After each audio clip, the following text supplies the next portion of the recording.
چطورین؟ امروز بعد از مدت‌ها ویدیومون ولاگ نیست. مطمئناً اینو از ثامنیل ویدیو هم فهمیدین. نمیدونم این ویدیو قرار چند دقیقه باشه. بهتون قول میدم یکی از مفیدترین ویدیوهایی که میتونید امروز نگاه کنید. البته طرف از خود نباشه. من یه بازی از زندگیم، نمیدونم شاید داخل ویدیوهای معرفی کتاب قبلیم دیده باشین، شدیداً آبسس بودم با کتابای روانشناسی و خودشناسی و یه مدت طولانی داشتم این مدل کتابا رو میخوندم که تاثیر خیلی خیلی مفید و خوبی روی شخصیتم گذاشت. اما یه تایمی رسید که حالا این مطالب انگار داشتن تکراری میشدن دیگه. بعد با خودم اینجوری بودم که اوکی دیگه دارن تکراری میشن، همشون دارن مثلا به یه موضوع اشاره میکنم، منم که دیگه اینو فهمیدم و دیگه موضوع کاریمو عوض کردم. اما خب یکی از بزرگترین اشتباهاتی که کردم دقیقا همین بود. داخل مسیری که داشتم به شخصیت خودم شکل میدادم این توهم رو برداشتم که من دیگه میدونم این موضوع مثلا از چه قراره، دیگه بلدم و فلان و ولش کن دیگه، مثلا چقدر مطالب تکراری و اینجور چیزا.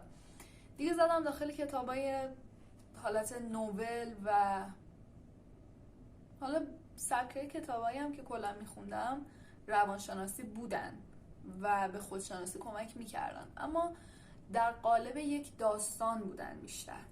بعد این کار من دقیقا مثل این بود که من بیام یه گوشی وارد بازار بکنم، بعد با پیشرفت تکنولوژی هیچ آپدیتی برای اون گوشی ندم و همونطوری مثلا مدل قدیم باقی بمونه و بیاد جلو. انسان اینطوریه که مطالبی که تکرار نمیشن و کم کم میبره یه گوشه کناری خاک میکنه، کم کم شاید در مواجهه با اون موقعیتی که حالا تو قبلا راجبش خوندی، قبلا راجبش تحقیق کرده بودی، دیگه اون مطلب رو نیاری بیرون. به خاطر همینه وقتی وارد بحث خودشناسی و روانشناسی میشیم باید مرتباً در حال آپدیت کردن خودمون باشیم.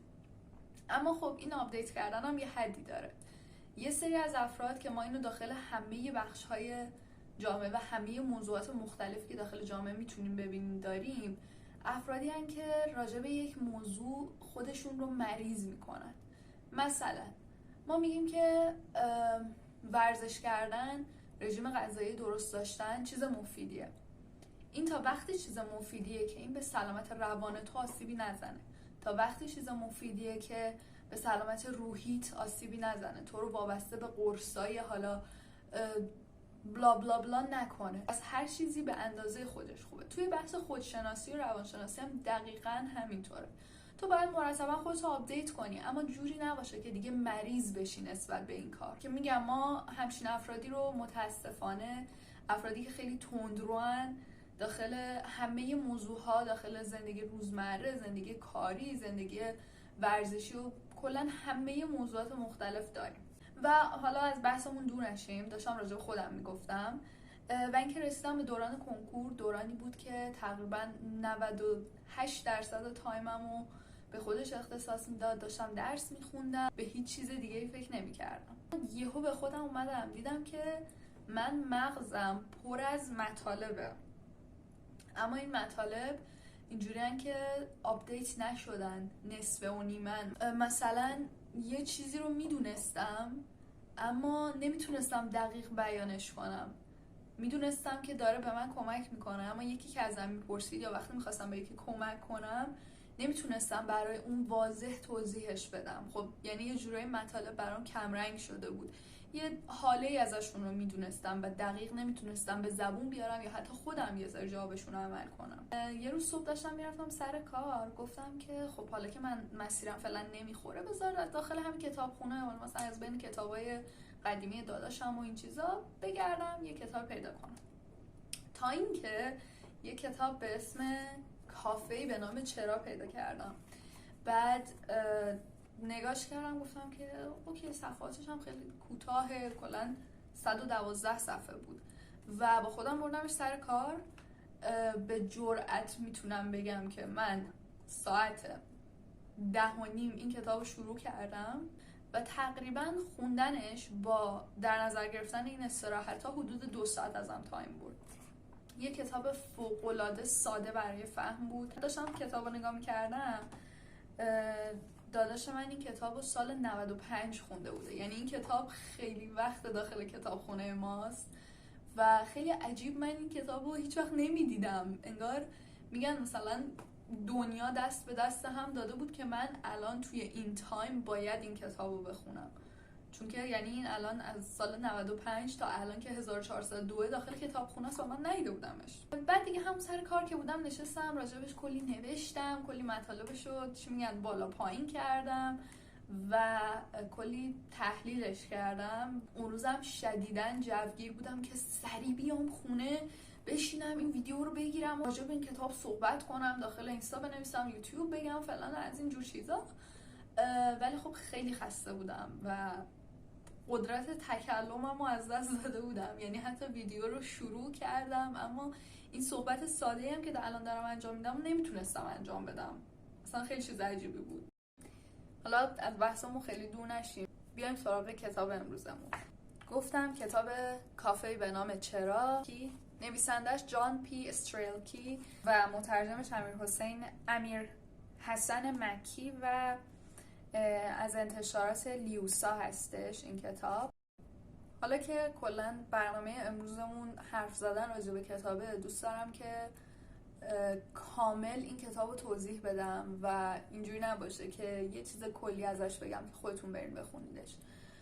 میدونم خیلیاتون تایم اینو ندارین کتاب بخونین، حتی یه تایم مثلا 1-2 ساعت در روز بهتون حق میدم. من خودم هم این تایم گذروندم، مثلا توی اون تایم بیشتر ترجیح میدادم گوش بدم تا اینکه بخونم. به خاطر همین کتاب رو از 0 شروع میکنم و اولش خیلی مطمئن نبودم راجع به اینکه این کتاب رو ریویو کنم، چون که احساس میکردم که من خودمم توی مسیریم که خودم رو بشناسم و شاید نتونم کمک کنم به کسی. اما خب یه لحظه گفتم شاید یه نفر که داره این ویدیو رو میبینه همه چیزایی که من دارم میگم و میدونه و یه یادآوری خیلی کوچیک میتونه باشه براش.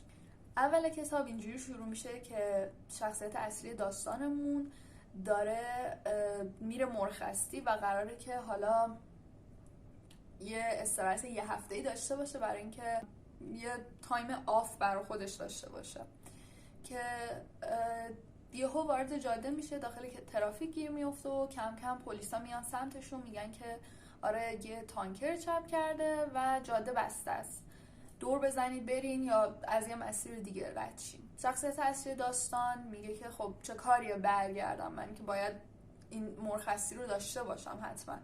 پس میره و به سمت یه جاده جدید میره. داخل جاده جدیدی که انتخاب میکنه که ازش بره به سمت مقصدش گم میشه و داخل مسیر از یه کافه سر در میاره به اسم کافه به نام چرا. اولین چیزی که میذارن جلوش یه منیوه که 3 سوال داخل این منیو از اون کسی که داره سفارش میده پرسیده شده.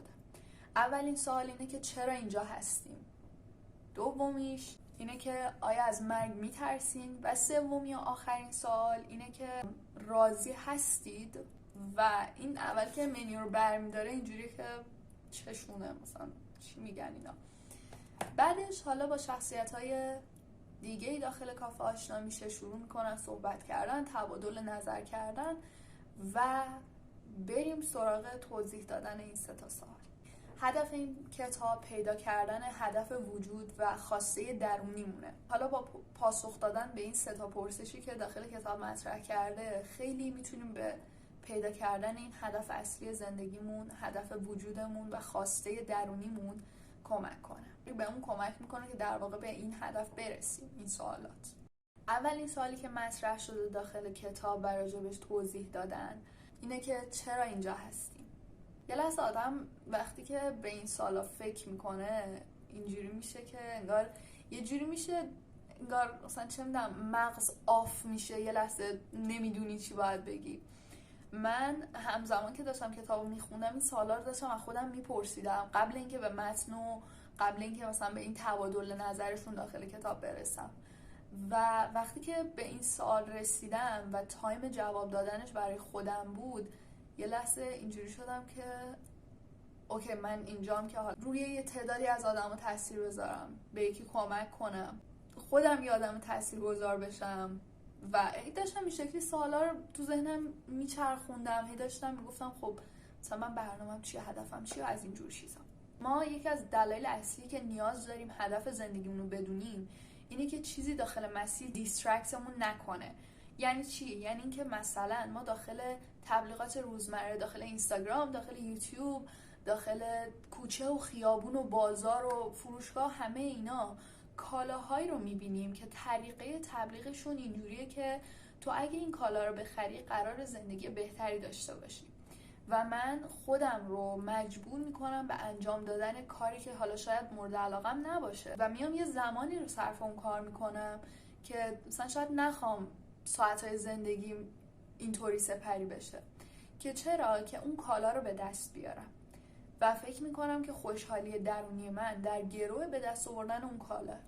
حالا یه مثال خیلی ساده بخوام براتون بزنم داخل روزمرتون اینه که مثلا من میگم که میخوام گوشی بخرم، کار میکنم، حالا شاید کار مورد علاقم نباشه، شاید کار مورد علاقم باشه، کاری به این نداریم فعلا. کار میکنم، پول پیش اون گوشی رو به دست میارم، بعدش در طول زمان وقتی که حالا تایم قسط دادن فرا میرسه دیگه کاری به این ندارم که اون کار مورد علاقه منه یا نیست، فقط این در نظرم که پول در بیارم و قسطامو بدم.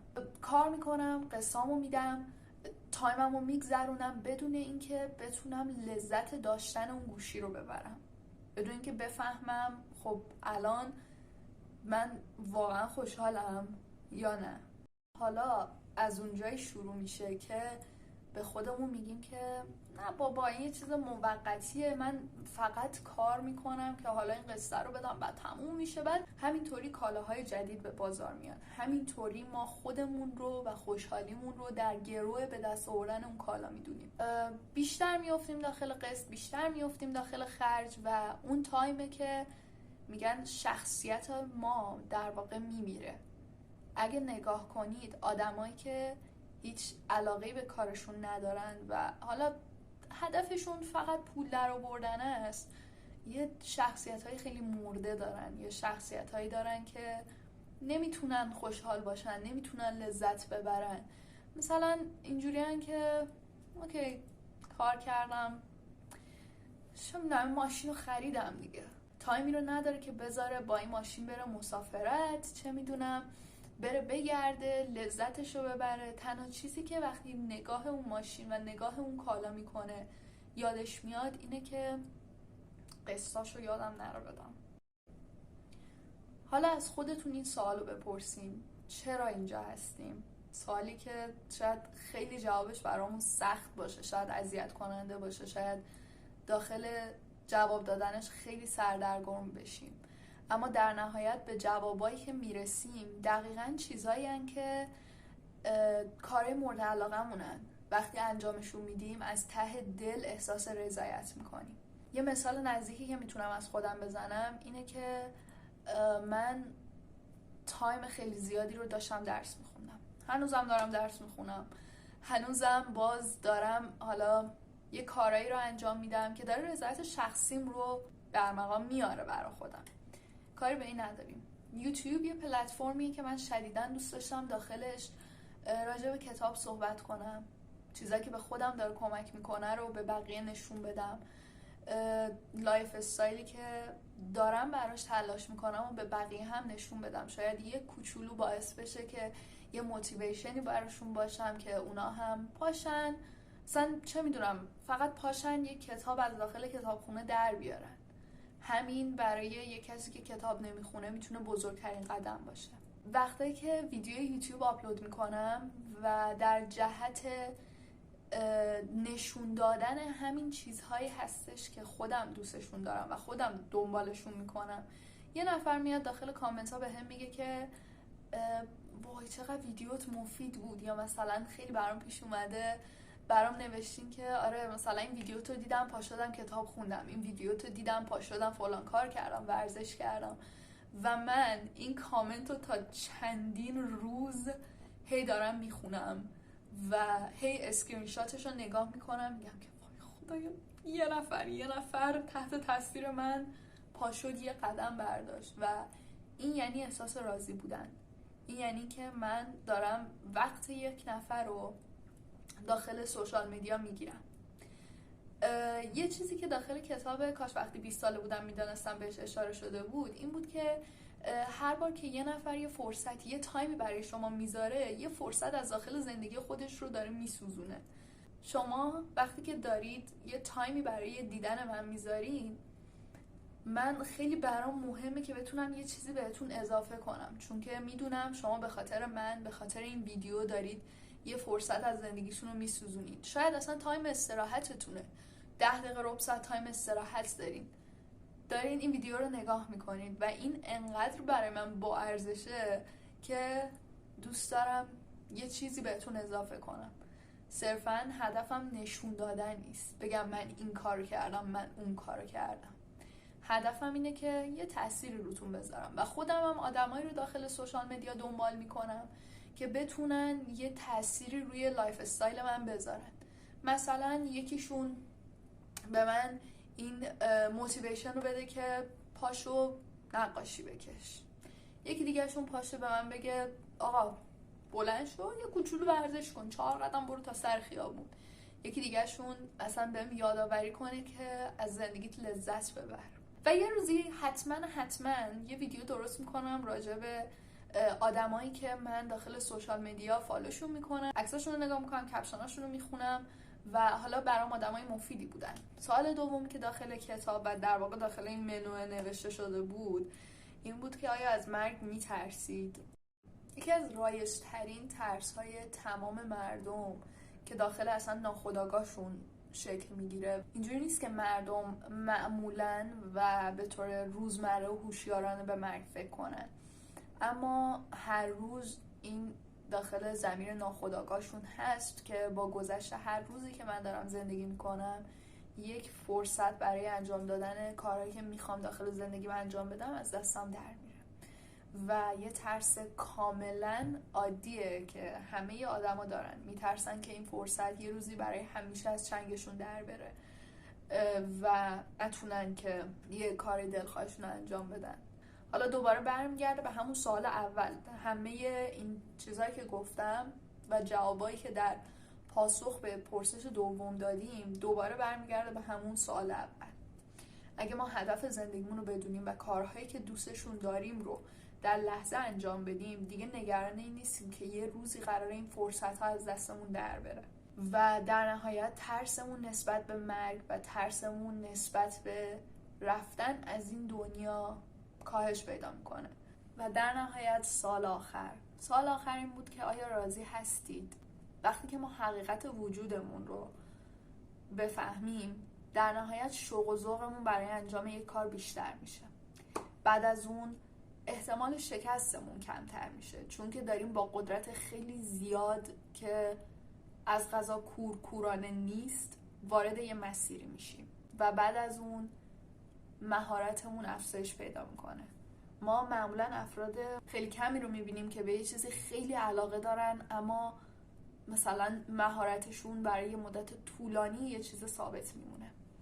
مثلا من اگه واقعا بفهمم که من به مکانیک علاقه دارم و حقیقت وجودم، هدف درونیم اینه که من یه روزی مکانیک بشم، حتی اوقات فراغتم هم برای یاد گرفتن یه سری مباحثی که مربوط به این چیزان صرف میشه. روز به روز مهارتم پیشرفت میکنه.